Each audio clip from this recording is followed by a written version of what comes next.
अभी हम एक बरनेत गीत लेके आ रही हूँ। आप लोग को अच्छा लगेगा तो लाइक कमेंट और सब्सक्राइब जरूर करिएगा। ओरी तर ओरी रे तर बैठे बर हो नेतिया।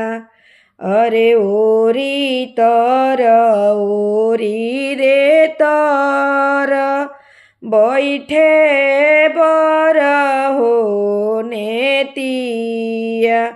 अरे निकाल ना कवन हो पापा अपनी हो पुतरिया। अरे निकाल ना कवन हो चाचा अपनी हो पुतरिया। अरे कैसे निकाली हो समाधि अपनी हो पुतरिया। अरे पुतरी निकालते हो समाधि फाटेला हो करे जावा। अरे पुतरी निकालत ए समाधि फाटेला हो करे जावा। अरे हमर पुतरिया ए समाधि सूरज के हो जोतावा।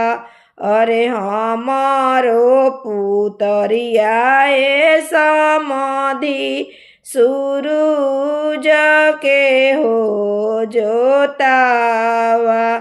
अरे ओरी तर ओरी रे तर बैठे बर हो नेतिया।